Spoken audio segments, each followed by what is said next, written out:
जय श्री कृष्ण। राधे राधे भक्तों। मेरी channel Padma Solanki bhajan and कहानियाँ पर आपका पुनः स्वागत है। और जैसे कि कार्तिक मास की अलग अलग कहानियाँ हैं, उन्हीं कहानियों में मैं आपको एक और अलग कहानी सुना रही हूँ और निश्चित ही आपको आनंद आएगा। और आप अगर पसंद करें तो मुझे कमेंट करके ज़रूर बताएं कि आपको ये कहानी कैसी लगी। तो एक ससुर जी थे और वो ससुर जी की दो बहुएँ थी और वो दोनों बहुएँ जो थी वो एक गरीब थी लेकिन एक तो बहुत अमीर थी। तो ससुर जी की पत्नी तो थी नहीं, तो इसलिए ससुर जी उन दोनों बहुओं के पास ही रहते थे।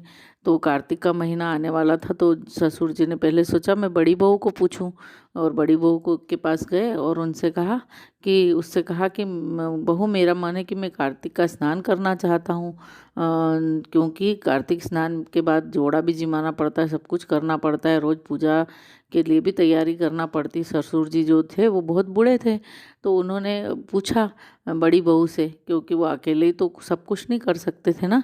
तो उन्होंने फिर पूछा तो बड़ी बहू कहने लगी कि मुझे तो मैं नहीं कर सकती ये सब काम, कौन ये झंझट इतना करे, मैं ये सब कुछ नहीं कर पाऊँगी।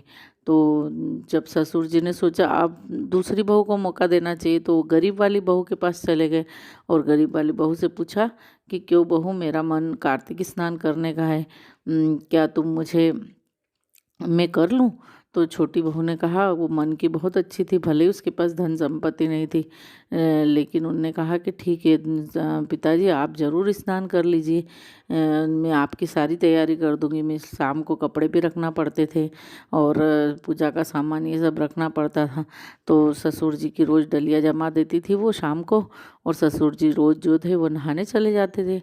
और नहाने के लिए तो स्नान, वैसे तो कार्तिक स्नान नदी तालाब में ही कहा गया है। तो उस समय लोग कार्तिक स्नान सवेरे सवेरे जो है नदी तालाब पर ही जाया करते थे। पर अब अगर नदी तालाब सब जगह नहीं मिलते तो अब लोग घर भी स्नान करते हैं, पर तारा भरी रात में करते हैं, यानी जब तक तारे रहे उसी में स्नान करते हैं, वही कार्तिक स्नान कहलाता है। मीन्स देर से स्नान नहीं करना है, सूर्योदय के पहले ही स्नान करना है। और आप तो जानते हैं कि स्नान के साथ साथ तुलसी जी की पूजा ये सब करना रहती है। तो वो ससुर जी जो थे रोज़ स्नान करके आते और घर आ जाते हैं। अब ऐसे करते करते पूरा महीना बीत गया। महीना बीतने के बाद उन्होंने, ससुर जी ने अपनी बहू से कहा कि बहू, अब ब्राह्मण भी जिमाना पड़ेगा। तो बहू तो गरीब थी, बहू ने कहा पिताजी कोई बात नहीं, हमारे पास कुछ ज़्यादा तो है नहीं, एक लोटा थाली रखा है, उसको आप बेच आओ और ब्राह्मण जिमा देंगे हम। तो ससुर जी ने भी सही किया, वो थाली लोटा बेच के आए और जो पैसे मिले उससे उन्होंने ब्राह्मण भोजन के लिए तैयारी की। और ससुर जी ने कहा कि एक काम कर, मैं तुम भोजन बनाकर चली जाना बहू, और खेत की रखवाली करना, मैं ब्राह्मण यहाँ पर जिमा दूंगा, फिर उसके बाद मैं भी आ जाऊंगा खेत पे, तुम घर आ जाना। छोटी बहू ने कहा ठीक है। छोटी बहू गई खेत में तो देखती है कि खेत में तो बहुत सारी चिड़ियाँ आ रही। तो उसको जितना समझ थी, और वो तो मन की बड़ी साफ थी, तो उसने कह दिया कि राम जी की चिड़िया राम जी का खेत, चुगलो चिड़िया भर भर पेट। तो चिड़ियों ने खूब खाया और खाने के बाद वहीं पर चिड़ियों ने बीट कर दी। मीन्स चिड़ियाओं की जो हगार थी वो बीट वहीं पर उन्होंने खेत में खूब सारी कर दी।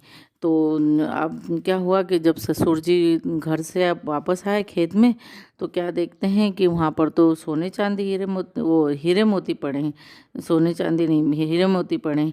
तो वो उन्होंने कहा कि ये क्या हुआ बहू, ये कहाँ से इतना धन आया है।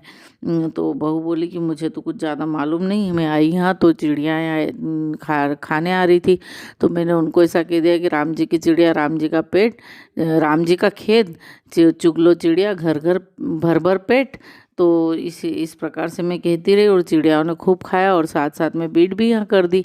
अब अब वो तो धन संपत्ति जब बहुत सारी हो गई, तो जब घर आए और सब लोगों को पता पड़ा, तो बड़ी बहू को पता पड़ा कि अरे इसने ये कार्तिक स्नान का जब ब्राह्मण जिमाया था, तो ब्राह्मण जिमाने में जब वो खेत में रखवाली करने गई, तो इस खेत में रखवाली करने गई तो खेत में उनके हीरे मोती चांद रहे।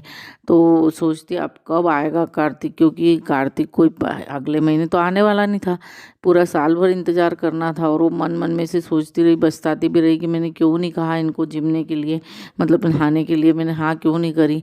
पर उसने सोचा कि अगले साल कुछ भी हो, मैं मेरे घर ससुर जी को रखूँगी और उनको कहूँगी तुम कार्तिक स्नान कर लेना। तो अब पूरे 10-11 महीने का इंतज़ार के बाद फिर कार्तिक महीना के 1 महीने पहले से ही वो बोलने लगी कि ससुर जी इस बार तो कार्तिक स्नान आप मेरे घर करना। तो उनने कहा कि ससुर जी ने कहा कि देखो बहू, मैं तो बूढ़ा हो गया हूँ और ठंडे पानी से स्नान करना रहता है, तो मैं अब नहीं करूँगा। मैंने एक बार सोचा था तो कर लिया। अब बड़ी बहू जो थी वो लालची थी, वो मानी नहीं। वो कहती कि नहीं नहीं आप तो करो, मैं ब्राह्मण भी जिमूंगी, सब करूँगी। अब बूढ़े बाबा को क्या था, उनको तो अपना जीवन पास करना था। उन्होंने सोचा ठीक है, बड़ी बहू इतना कह रही तो इसका भी मान रख लेता हूँ। तो वो नहाने लगे। अब वो रोज़ डलिया जमा दे शाम को, जब दादाजी सवेरे स्नान करने जाए उसके पहले वो शाम को डलिया जमाए, तो कभी कभी कुछ कपड़े रह जाए, कभी पूजा का सामान अधूरा रह जाए, क्योंकि उसने वो तो सिर्फ लालच के लिए कर रही थी, कोई प्रेम से थोड़ी ना कर रही थी। फिर उसके बाद क्या हुआ कि वो जब स्नान कर लिया, फिर वही ब्राह्मण जिमाने की बारी आई। महीना का आखिरी आया तो उन्होंने कहा अरे कोई बात नहीं, अपने घर क्या कमी है, खूब जिमाओ ब्राह्मण। तो बोले फिर वही नियम दोहराया। तो उन्होंने कहा कि तू भोजन बना दे और नहीं भोजन बना दे।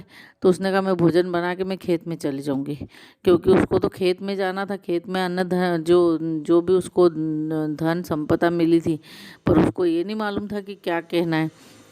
वो खेत में उन्होंने कहा पिताजी आप स्नान कर, वो आप ब्राह्मण का भोजन कराना और मैं जो है खेत में चली जाती हूँ। बूढ़े पापा बोले ठीक है, क्योंकि उसके घर तो ऐसी कोई धन की कमी नहीं थी, उसको खेत की रखवाली करने की कोई ज़रूरत भी नहीं थी। तो फिर भी वो चली गई। अब गई तो देखो तो चिड़ियाएँ फिर से आई। चिड़ियाएँ फिर से आई तो इस तो परेशान हो गई, खूब गुलेल से मारे उनको चिड़ियाओं को। तो चिड़ियाएँ मर मर के खेत में ढेर लग गया, मतलब गुलेल से मारती रहे, परेशान अलग हुई। जब ससुर जी घर से खेत में आए तो उन्होंने देखा कि बाप रे, यहाँ तो चिड़िया मरी हुई ढेर पड़ा है। तो उन्होंने कहा बहू ये क्या हुआ। तो उसने कहा कि ससुर जी चिड़ियाएँ आती थी और सब खेत में खाने लगती थी दाना, तो मैंने उनको मार दिया। तो बदबू ही बदबू आने लगी। उन्होंने कहा अब क्या किया जाए। तो उन्होंने कहा आप एक काम करते, ब्राह्मण से पूछेंगे कि इसका निस्तारा कैसे होगा। तो ब्राह्मण से पूछने गए तो ब्राह्मण ने कहा कि जब अगर बड़ी बहू जो है वो अब ये बड़ी बहू के पास जितनी धन संपत्ति उसमें से कुछ संपत्ति का हिस्सा छोटी बहू को दे दे तो या ये निस्तारा हो सकता है। तो छोटी बहू तो पहले से धनवान हो ही गई थी, लेकिन फिर भी उसको उसके खेत का निस्तारा करना था, तो उसने उसको धन देना पड़ा। तो आप जब भी किसी की सेवा करें या कार्तिक स्नान करें तो मन से करें, जो पवित्र मन से किया हुआ सब काम सफल होता है।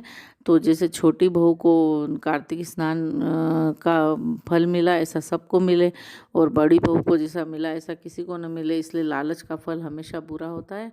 तो